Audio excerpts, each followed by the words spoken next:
What's next is exactly what I used to ponder on for 4 years. Why me? Why is this all happening to me? Exactly my thought 4 years ago. As I'm sitting in the doctor's room waiting for my MRI results when 5 doctors walked in. I was either very popular or I was about to receive some unfavorable news, and popularity wasn't it. When the lead doctor proceeded to tell me, Angelina, so sorry to have to deliver this news to you. You have a tumor, a size of a baseball, on the right side of your face. And if not removed within 30 days, your face will be deformed, you will lose your teeth and your speech for the remainder of your life. All I can do at that moment was get up, and I ran down this long hallway in the hospital, where I found a bathroom on the right-hand side. I stormed in, I shut the door, and just fell on my knees and started crying uncontrollably. I thought to myself, maybe this is just a really bad nightmare. Wow, it's not. I would eventually have to get back up, so I slowly got back up, and there was this mirror. I stared at it as I'm staring at my soul. I took a deep breath and said, Angelina, you got this. What I didn't know was that this journey would take me 4 years, 4 extensive surgeries, 6 days in ICU because they had to remove a bone and a nerve from the right side of my hip to transfer over to my mouth. 5 missing teeth and 4 years with a mask before the mask became a thing. Who would have known? However, it was this one night in ICU as I'm laying there unable to do much. I started just staring at the ceiling, visualizing myself healed. I felt like a negative emotions just released. That was interesting, I said to myself. So then I had this thought, what if I kept the ambiguous emotions through the whole process? And that is when my curiosity began. And here's a slide of me trying to learn how to walk again. Yeah, see, the doctors were telling me at the time that they would have to cut the right side of my face, the right side of my shoulder, the right side of my rib cage, all the way down to my right leg, and the right side of my leg. All distressing news to me, by the way. So I made a decision that I was going to hear what the doctors were saying, but I wouldn't listen. What does that mean? That you can hear someone saying something to you, but if it's not serving you, you don't have to let it resonate with your soul. And that is when my search began. See, my search led me to some impactful, insightful articles on the power of the mind. People sharing their own personal stories with me, data supporting how human beings can orchestrate their emotions for the good or bad. However, there was this one thing that stood out for me. All the information that I was gathering wasn't articulated in very simple jargon, very complex, if you ask me, and a bit woo-woo at times as well. So I decided to do what I do best, which is simplify the process. And this is when I created the 5x5 success habits. What are the 5x5 success habits? I'm so glad you asked. It's 5 minutes of inspiration, 5 minutes of visualization, 5 minutes of meditation, 5 minutes of journaling, and 5 minutes of affirmations. See, these are the 5 methods that I used, and I still do, by the way, that helped me achieve the impossible and build resiliency when all odds were against me. At the time, my habits were first thing in the morning, I'll grab my phone, I read my emails, I responded to my emails, and of course, I had to jump into my social media. However, all these habits were contributing negative feedback, and I needed to build new habits that were going to get me through the most challenging moments in my life thus far. So let's start with the first success habit, which is inspiration. When we're going through challenging moments, it is so easy to want to suppress a lot of those emotions and want to shut out the world. I get it. I too wanted to shut out the world as I kept getting distressing news from the doctors.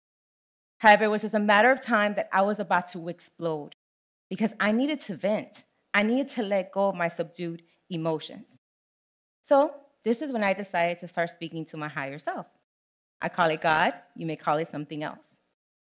I noticed after doing this exercise, like a heaviness just lifted off me. It was like I was in therapy. Now, I'm not suggesting that you don't seek professional help if needed. I'm just sharing what assisted me. I actually find it quite fascinating that Dr. Mark Gallanter was able to provide physical evidence on how inspiration, prayer, reduce the cravings in alcoholic members. They found that when a member recited the AA prayer after viewing an alcoholic image, they had less cravings for it. The reduced cravings corresponded to the brain regions associated with emotions and attention. And this was measured by the MRI, according to the American Journal of Drug and Alcohol Abuse. Pretty fascinating, right? This brings me over to the second successful habit, which is visualization. Simple term, mental rehearsal. We're constantly creating images in our mind. The question is, are they positive or negative ones? So for 11 months, I started feeling like I need to visualize myself with a really small incision on the right side of my hip. At the time, doctors were saying that they would have to cut the right side of my face, the right side of my rib cage, all the way down to my hip bone. The day of the surgery, in the operating room, after hours trying to connect this bone and nerve to my mouth, having no luck at all, a doctor was about to cut the right side of my face. When another doctor, and here's the kicker, I never met him, didn't even know that he was part of my team, said, give it another shot. And that is when the bone and nerve connected to my mouth. I call that the power of visualization.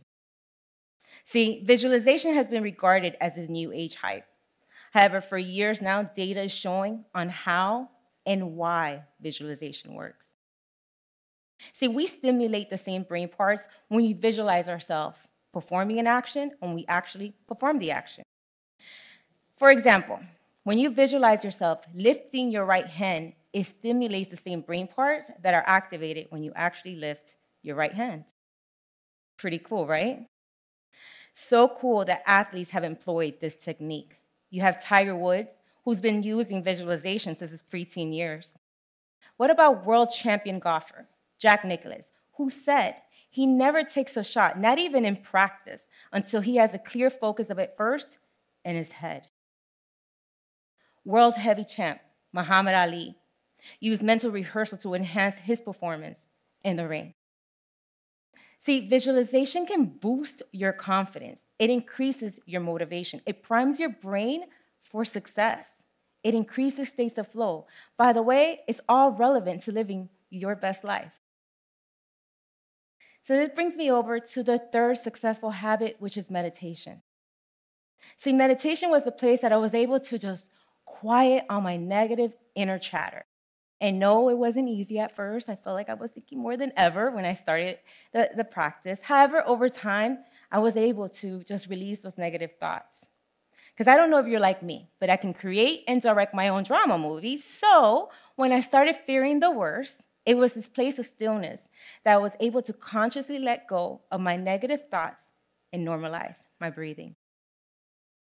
A Harvard study showed that eliciting the body's relaxation promotes your body to feel like they can weaken the involved, and I apologize in advance here because this is such a great study that I really want to make sure I get it right here. A Harvard study showed that doing meditation could impact your genes in just minutes. I had to get that one right because I want you to understand the power of meditation. It also showed that if meditating even just once, it weakens those genes involved in the inflammatory response and promote those genes associated with DNA longevity. If that hasn't convinced you why you need to be doing meditation, what about it helps you reduce your stress level? It reduces your blood pressure. It improves your attention. And it even helps us make better decisions. Am I the only one who needs that? All right, I'm glad I'm not the only one in this room. This brings me over to the fourth successful habit, which is journaling. See, journaling assisted me in controlling my emotions. It was undeniably that I was going through the most challenging moments in my life thus far. My whole life was filled with uncertainties, and there was moments in my life that I felt very, very hopeless. However, that just made me feel powerless, and who wants to stay there? So I decided that I was going to start a gratitude journal, that I would write 10 things that I was grateful for and why I was grateful for them. I noticed after doing this exercise that my mindset shifted from dejection to belief.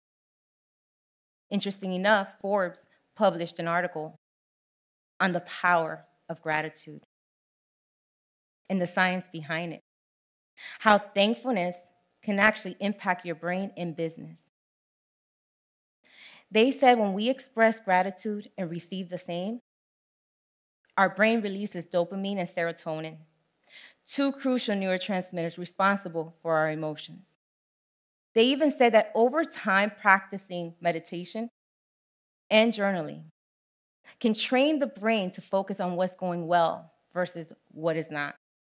And that can lead to all sorts of positive outcomes mentally and physically. Awesome. So this moves me over to the last successful habit, which is affirmations. See, affirmations have the power to motivate us to achieve our goals. It changes our negative thinking patterns into positive ones. It builds resiliency, so when difficulties arise, which they will, you can handle them. I had about 5 to 10 affirmations I stood on. Some were, I am powerful. I am healed. I have all the power in me right now to overcome all challenges. There was a study in the journal Social Cognitive and Affective Neuroscience that used MRI to show that doing affirmations, they actually activated the reward center of the brain. It fires up the neural pathways, making changes to those parts of the brain that makes us optimistic and happy. So these are the 5x5 success habits that I too attribute to the many successes that I achieved during my health journey. In the midst of my health journey, I managed to turn my pain into purpose. I became a published author. I was promoted as a director of sales for Cox Media Group. I got certified as a success coach, and I've been able to share my story to leave an impact in the world. So even if you start with one of the 5x5 and slowly start implementing the others, you too will discover how the 5x5 can help you achieve the impossible and build resiliency when all odds are against you. Thank you.